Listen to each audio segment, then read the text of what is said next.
Tonight on TV5 News at 8 p.m., a 14-year-old boy from Union Area School repeatedly made threats to his fellow teachers last week. And the awaited date is almost here. Clarion will have a new theater to go to shortly. This is TV5 News, bringing coverage closer to home. An 8th grade Clarion County student is now in custody of the juvenile authorities.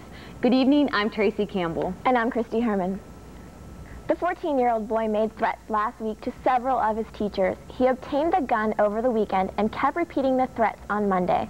The boy was arrested at school yesterday. His mother called the Union Area High School Superintendent Robert McWilliams after a fellow student phoned her. The police found a .22 caliber rifle hidden in a canoe behind the shed at the boy's father's home. The boy faces charges of terroristic threats and possession of the firearm. The 14-year-old student told the authorities that he was only joking. McWilliams was unavailable to comment on the situation. The new movie theater at the Clarion Mall will be opening shortly, and Mark Despotakis is in the Satellite Center with more. This morning at the story meeting, I got a chance to head out to the Clarion Mall and see the new Destinta Clarion 7 theaters. Now, they open up on Friday, but we got in there and got a special sneak peek of what's coming up at the theaters. The Clarion Mall welcomes its newest business later this week, the Destinta Clarion 7 theaters. Well, I think we have a lot of things in this theater that typically you see more in larger communities. Work is underway to complete the theaters by Friday's start date. But the question on everyone's mind is ticket price. A different price for adults versus children. We also have a senior citizen price. And we also offer a date night, which is on Monday nights. When they buy an adult ticket, they're able to bring their guest in for free. So we think that's going to be a very popular feature during the week. The question is, will you be getting your money's worth? Absolutely, with these comfortable seats and cup holders. We have stadium seating, which is chairs that are mounted on risers, which gives you the opportunity to not have obstructed view. So when you come into the theater to watch the movie, no one that could sit in front of you could block your view. You have an excellent view of the screen. I think the stereo sound we have is second to none. We have digital sound also. And I think the amenity level here is just supreme. Supreme indeed. For the theater's first movie run, the 7 theaters will run a combination of 8 current blockbuster movies. The grand opening will be Friday, the 26th of February. Well, as you can see, those theaters are quite something. They open to the public on Friday. You can get your tickets at the box office there on Friday. Ticket prices have not yet been set, so you're going to have to check for that when you go to the box office. Seats are wonderful there. Food is wonderful there. Digital surround sound. It's really going to be a wonderful movie-going experience for you. 7 theaters, you know, it's going to be wonderful. So Tracy and Christy, you're going to want to get out there and see these theaters. Live from the Satellite Center, I'm Mark Despotakis. Back to you, Tracy. Thanks, Mark. People in Kane are mourning the death of police officer Stephen Michael German today. The 46-year-old police officer was shot and killed during a traffic stop. This is the first police officer killed in Kane in about 100 years. German accused assailant 18-year-old Michael McWilliams is in UPMC Presbyterian Hospital with a chest wound. The hospital refused to release Williams' condition, but Kane Mayor Edgar James says he has been told that Williams is expected to survive.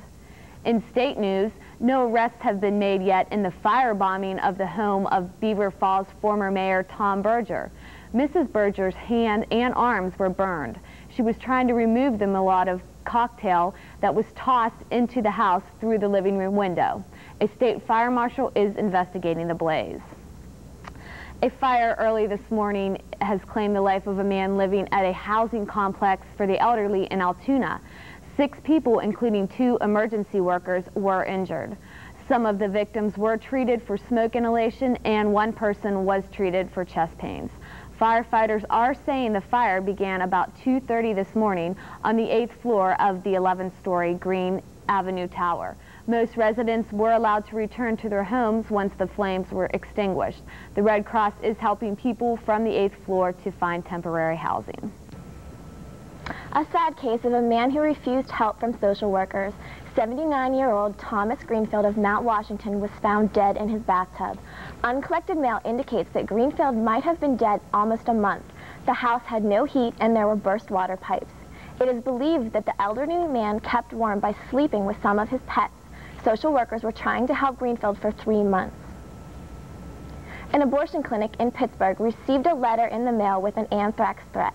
No anthrax was found and no one was hurt. This is the 16th anthrax letter received at abortion clinics around the nation since last Thursday. All of the letters have been hoaxes. Police and FBI are investigating. A real estate developer admits to harassing and stalking women he believed were lesbians. 44-year-old John Wagner of Hempfield pleaded guilty in Allegheny County Court to harassing 4 women. Police say Wagner placed hang-up phone calls, sent gay and lesbian literature, and put lesbian stickers on their cars. Wagner says he harassed them because they were gay. He faces probation to 9 months in jail. One of the molestation charges against a Johnstown area pediatrician was dropped once the alleged one of the alleged victims and her parents didn't appear in court yesterday because of scheduling problems. They also missed an earlier scheduled appearance. Dr. Johnny Bartow faces 2 counts of improperly touching 2 girls. Bartow is denying the allegations. If convicted, he could lose his medical license. Coming up, you could be the next winner of $5 million. Now, we all know that familiar saying from those sweepstakes we receive in the mail. Well, some things could change. And FBI agencies may be investigating American companies and government agencies. Find out when TV5 brings the coverage closer to home. Standing out from the crowd is easy when you stop in at Fashion Bug, located in the Clarion Mall. Whether you're looking for junior trendy, girls, or fashion for women, they have it all with many different styles. With our newly expanded shoe and accessory department, you're surely to find that special touch to enhance that new outfit. And if you have a fashion question, our experts are here to help. That's Fashion Bug, located in the Clarion Mall, just off Exit 9 of Interstate 80. Open Monday through Saturday, 10 a.m. till 9 p.m. Sunday from noon till 5. Fill your tummy with the things that are yummy at the Donut Hut. Our menu not only offers a variety of donuts, but many new items such as bagels and English muffins. The Donut Hut also offers a daily lunch special for only $1.95. Stop by on Mondays and receive a small coffee and 2 donuts for 99 cents. Thursdays offer a 10% discounts to students. That's the Donut Hut, located on Main Street in Clarion. Open Monday through Saturday, 5 a.m. to 8 p.m., and on Sundays from 5 a.m. to 6 p.m. Tell them that you saw this commercial on TV5 and receive a free donut at the place with donuts and a whole lot more. Welcome back to TV5 News. The Lycoming County Health Improvement Coalition will unveil its new Health and Human Services online directory tomorrow. The coalition would like to create an interactive service for people who want to access a variety of human and social services. Penn College was instrumental in the setting up of the website. Attorneys general from Pennsylvania and 8 other states met today in an effort to stop sweepstake gimmicks. The state of Indiana has filed lawsuits against American Family Publishers and Publishers Clearinghouse. The state complains that companies use deceptive mailing to trick people into purchasing products in hopes that their purchases will win them the chance of winning. Taking a look into national news, more evidence will be presented in the Jasper, Texas, about whether the white supremacists should be given the death penalty for dragging a black man to death. Today, psychiatric testimony is expected. Prosecutors have already put on evidence about John William King's previous criminal activity. The defense says yesterday's conviction will make it hard to save their client's life. The jury could get that life or death question tomorrow. People in the U.S. are being blamed for some Canadians who had AIDS and hepatitis. Some Canadians are saying that they got the disease from the contaminated blood collected in the U.S. prisons. They are demanding a criminal investigation by the FBI. They are also on the American companies and government agencies involved. The blood was collected during the early 1980s from the prisons in Louisiana, Texas, and Arkansas. Prisoners were paid $7 a pint to donate the blood. The Food and Drug Administration stopped the use of prison blood in the early 1980s because of the fear of the disease. However, the blood continued to be exported. Monica Lewinsky confirmed she was suicidal at times last year, but she blames her feelings partially on Linda Tripp.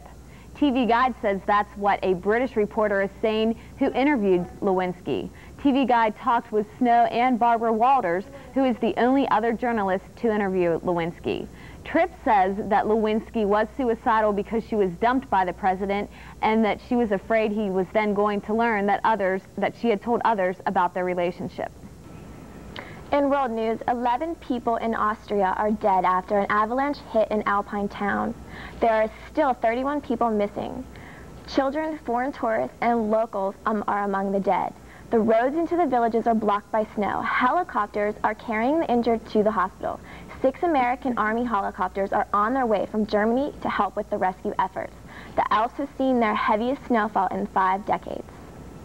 Officials are saying all 64 people aboard the Chinese domestic airliner are dead after the plane crashed in southeastern China today. The China Southwest Airlines plane crashed about 800 miles southeast of Beijing, near the coast of the East China Sea. No other details of the plane crash are available. Coming up, Jen Bevavino will tell us if this cold weather will continue. She'll have your TV5 weather forecast for the rest of the week. And Amy Ubajowski will take a look at the sports world. All this and more when we return. TV5 brings coverage closer to home. If you're tired of those boring Saturday nights, then head on down to the Bowl Arena, where we have Rock and Bowl every Friday from 9:30 to 12:30 and Saturday from 11 to 2. And if bowling's not for you, then head on over to our game room with 8 pool tables and an extensive selection of arcade games. The Bowl Arena is also a fun place for birthdays with bumper bowling for kids and league play for adults. That's the Bowl Arena, located just 1 mile east of Clarion on Route 322. Phone 764-3471. Opens daily at noon. At the Carpet Barn, we love it when people walk all over us because we know our carpet is designed not just for style and color, but to stand up to the toughest traffic. It's soft enough for the baby to crawl on, yet stain-resistant enough for the pets to run on. And its beauty will last for years. So for the walk of your life, come to the Carpet Barn. We have your best interests underfoot. Jen Bevavino is in the TV5 Weather Center and will give you a complete look at your local forecast. Jen?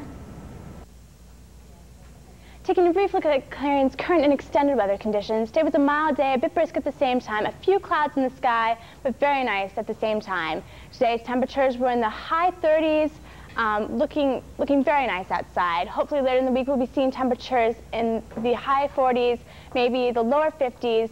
Very nice at the same time. Tonight's temperatures will drop a little bit. Maybe we'll see a bit of accumulation by morning, a little bit of snow on the ground. Taking a look at Wednesday's highs, you'll notice that we are in the upper 30s, and hopefully later in the week we'll be seeing some warmer temperatures, although a bit of snow tonight. Looking at our satellite projection now, our satellite projection unfortunately is not working very well today, but anyways, the precipitation is not our way at this time. Later in the week we'll be seeing some precipitation. Around Sunday we'll be seeing some rainfall. But right now we're good. Looking at today's 4-day planner, for Thursday we'll be seeing a bit of snow accumulation like I said. Maybe tomorrow morning we'll be seeing a bit of snowfall on the ground with a high of 37, a low of 27. On Friday we'll be seeing a bit more snow with a high of 42, a low of 26. And for Saturday, some clouds in the sky, warming up though, with a high of 55 and a low of 35. And for Sunday, unfortunately, we'll be seeing a little bit of rain. Not to be distressed though, it will be going away, with a high of 47 and a low of 37. And that's Clarion's current and extended weather conditions. Back to you, Christy and Tracy. Thanks, Jen. A man from Indiana is charged with setting fire to 7 churches in Indiana and Ohio. Authorities think that Jay Ballinger is behind as many as 50 church arsons in 11 states. Ballinger claims he began the spree with 2 other people who helped him burn a church in a Satanistic ritual. Ballinger's arrest came as part of a federal investigation into a series of fires at southern churches. Authorities have also arrested Ballinger's girlfriend and another man. Up next, Joyce Drain will give us the latest talk in Tinseltown. And Amy Ujadowski has your sports report. TV5 News brings coverage closer to home.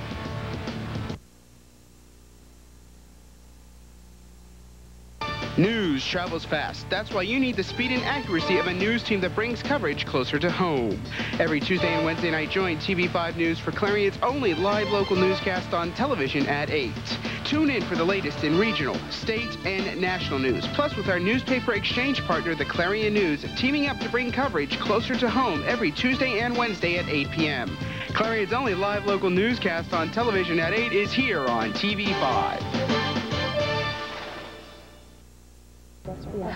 Hello, we're back with TV5 News. I'm Amy Ujadowski, and I'm here with the sports. Former heavyweight champion Mike Tyson can't keep himself out of trouble.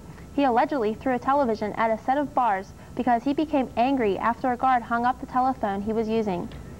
He was placed in an isolation cell Friday afternoon at the Montgomery County Detention Center and has no right to a lawyer.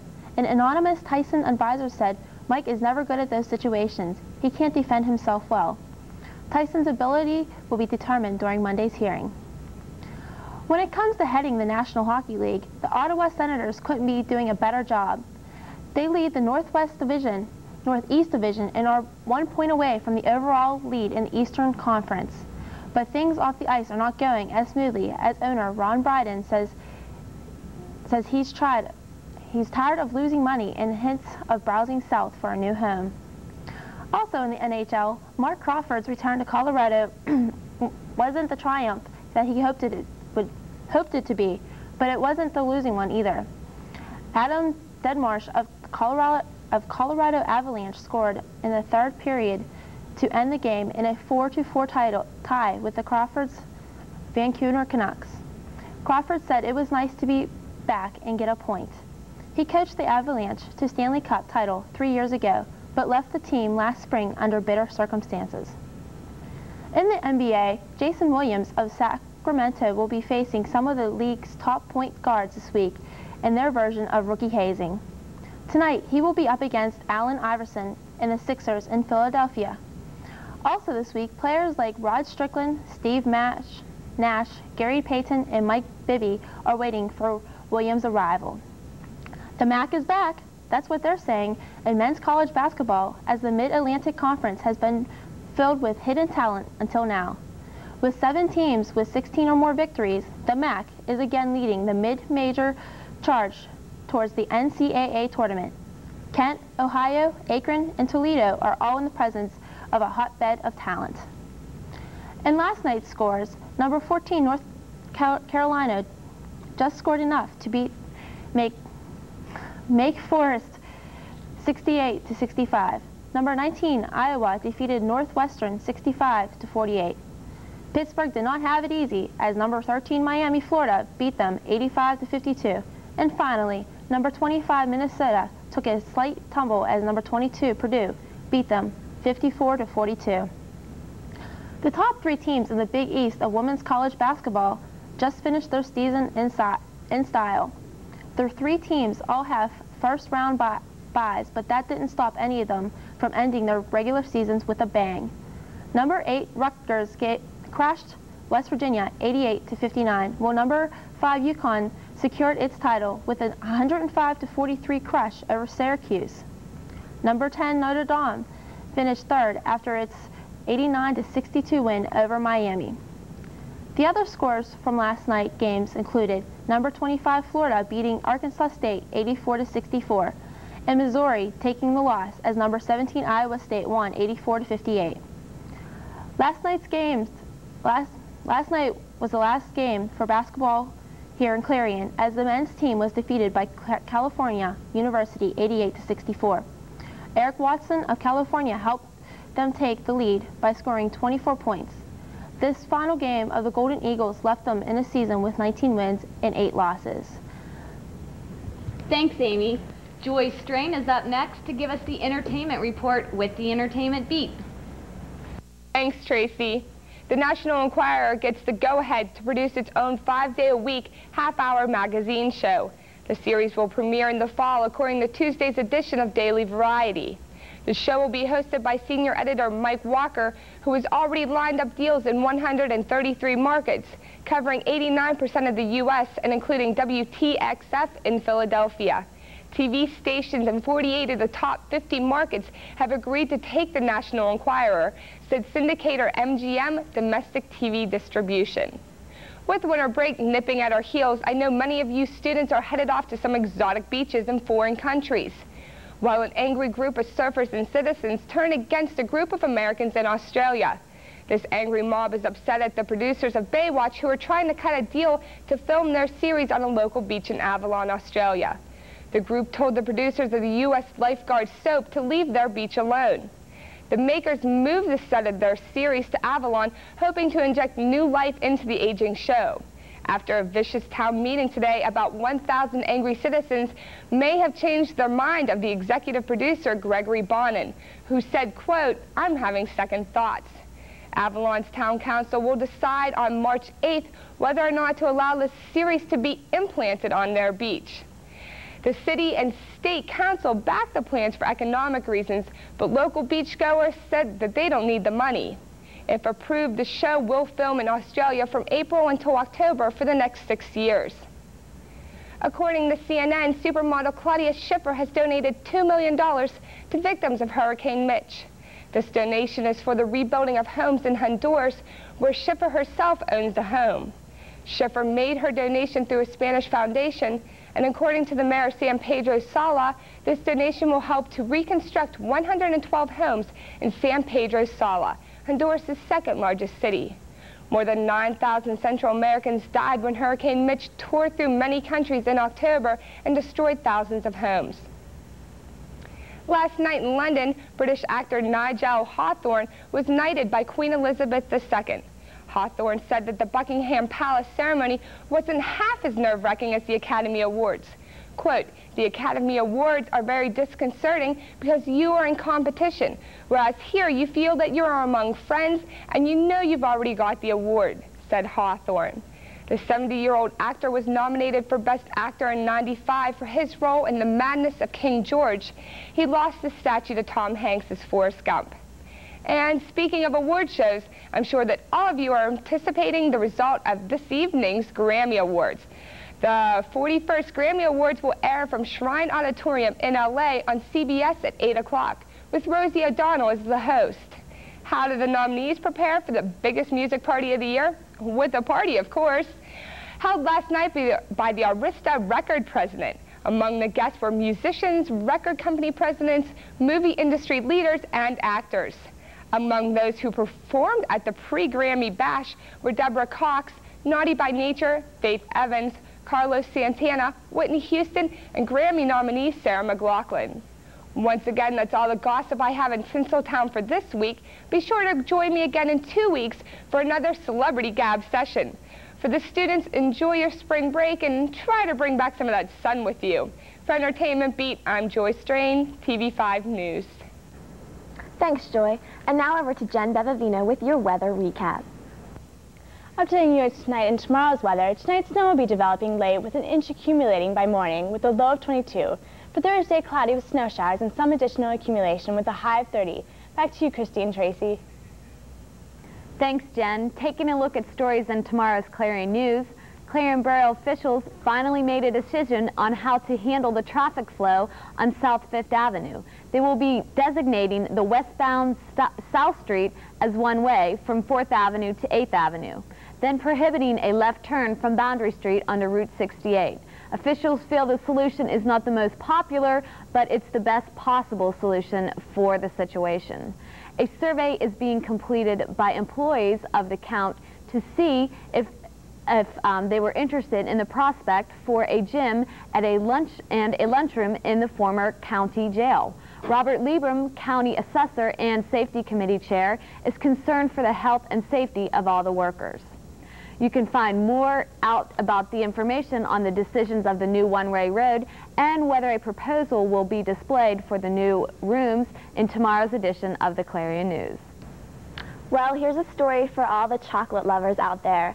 Apparently, a burglar or burglars broke into a candy store in North Hollywood over the weekend and made out sweetly. The thieves took over 20 pounds of sweets, including a bucket of chocolate roses, a giant chocolate heart-shaped box of Valentine's Day candies, and 4 2-pound boxes of gourmet chocolates. All the candy was worth up to about $400. Apparently, the thieves were just craving chocolate because they left behind the store's computer equipment, scales, and other expensive stuff. On one unpopular candy that was left was a box of, two chocolate cordials that were sampled out of a box which was then rewrapped and then retied with the bow and put back into the display case. Thanks for tuning in to tonight's home coverage of TV5 News. Join us again on March 9th at 8 p.m. here on TV5 News. From the whole TV5 News crew, have a good evening and a safe day. I'm Tracy Campbell. And I'm Christy Herman. Good night.